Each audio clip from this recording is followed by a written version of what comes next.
everyone! Today we're going to be talking a little bit about the history of the beauty industry and some things that you may not know. When I first went to beauty school, they tell us about the history of the beauty industry and how people have been doing hair care regimens since back the ancient Egyptians. They were doing hair color and with henna, like what we're doing now, hair dye and all sorts of intricate hairstyles. It's been ingrained in our kind of in our societal development for a very, very long time. And I think sometimes I feel like hair seems a little petty, but when I really think about why do people put such emotion and such importance on our hair? I've seen women cry about their hair. I've seen women, freak out about changing or cutting off or, all sorts of different things. There is this emotional tie.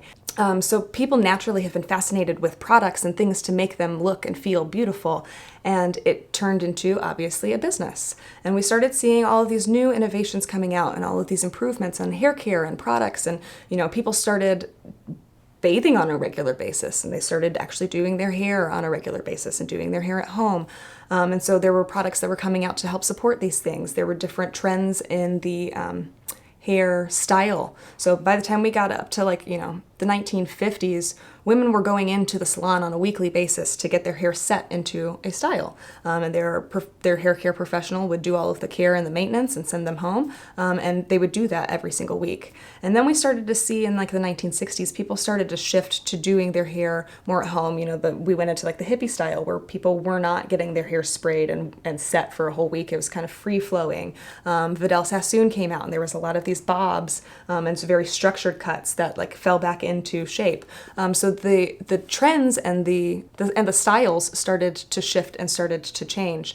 And one of the things that we noticed when this shift was happening was that beauty companies were freaking out and they were trying to figure out how do they not lose their profit margins. So have you guys ever seen people with hairnets on?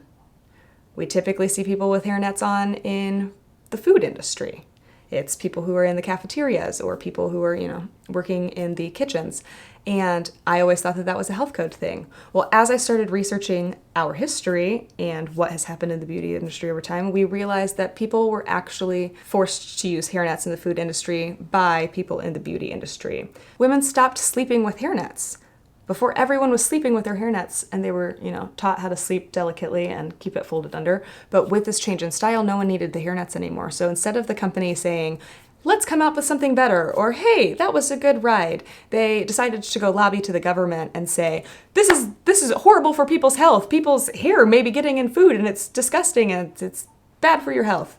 And that's why now everybody has to wear hairnets. Didn't really come from this need in the health industry and then they went shopping for hairnets. It came from people in the hairnet industry saying, we're losing our customers, we need different customers. So sometime around the 70s, the conglomerate boom was happening. So all of these companies were starting to pool together multiple different companies to make a stronger company. And the idea sounded really great because they were going to be able to pool all of their resources and so they were going to be able to provide more to their customers.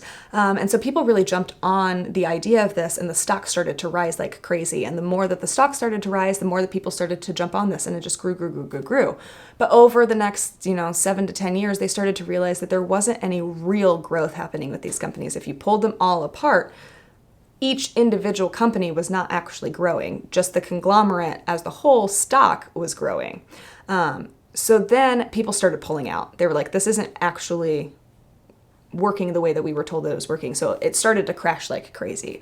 Well, these were already people who were comfortable, kind of shelling and playing that stock market game. So the ones that survived were the ones that were the most hungry and cutthroat. And they did get smarter. They decided that they were going to start pooling like industries. So they were going to take, household products and beauty products and all of these different things that, the housewife would be buying. And these are all of the things that somebody in the automotive industry would be buying or, they started pooling collectively.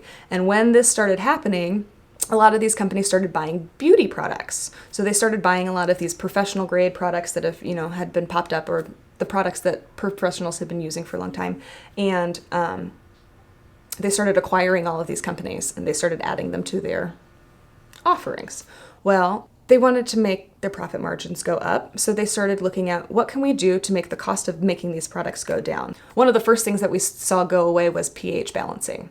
So Prior to this, you know, with new and more innovation, people realized that hair is acidic and that having a shampoo that was pH balanced was necessary to having shiny, healthy hair. Because if our hair is acidic and we get in water that's neutral, it's actually softening and swelling that cuticle. And so pH balancing helps to slam that cuticle shut. So if you think of like, you know, shingles on a roof, they kind of go outward. They swell up in that water and then they slam back down when you put something that's acidic back on it. So this makes your hair look smooth and shiny. But pH balancing, no one's going to know if their shampoo is pH balanced unless you stick litmus paper in there and you do like a pH test, but consumers aren't doing that. So that was something that was real easy for them to tweak in their formula that made the cost of production go way down without the consumer really knowing what happened.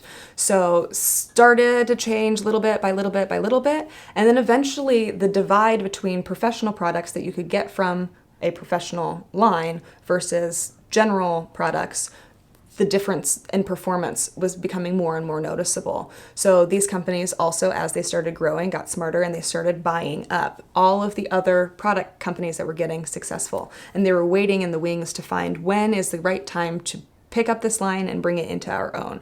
And then a lot of times they would either carry out that formula for a period of time, or they would start making changes to that formula and you would see this diluted version of what was. So Vidal Sassoon, a lot of people know of his line, you know, in the 60s and the 70s, and it was, you know, on commercials everywhere. It was a good quality brand. But once it got obtained by a large company, the product became a watered down, diluted version of what it once was. So now, today, most of the products that are available to us, I would say, I think it's like 98% of the products that are available to us are owned by 7 major manufacturers, and there are 3 that are really leading the space. So L'Oreal, Unilever, Procter & Gamble own the majority of the products that are in our space. So when we think that we're buying from this brand or from that brand or from this brand or from that brand, it's all the same brand.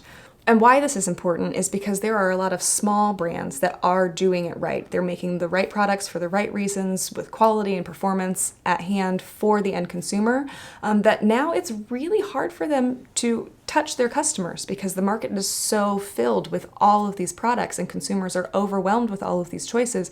And so it makes it very hard for these small brands to get out. So they may have the best product in the world, but a lot of times they either go under because nobody heard about them, or they'll survive and they start to get this traction and this momentum, and right about the time that they're really starting to make a mass market push is the time that they get purchased by these big product companies, which leaves professionals in this constant hunt, and it leaves consumers in this constant hunt, and it really has kind of tampered the awesomeness that the beauty industry could be. You know, what I really would love to see in the beauty industry is for there to be an easier way for these small brands to connect with the consumers, and for it to maybe put a little more pressure on these big companies to start using their resources to provide value for their end consumers and to actually be creating positive change and innovation. And this is going to take a lot of education because right now, the information about product knowledge that comes to professionals and to the end consumers all funnels down from the manufacturer. Thanks for tuning in. If you got something out of today, don't forget to hit the like button and subscribe to our channel. And if you have any questions, feel free to list them down below. Thank you and have a beautiful day.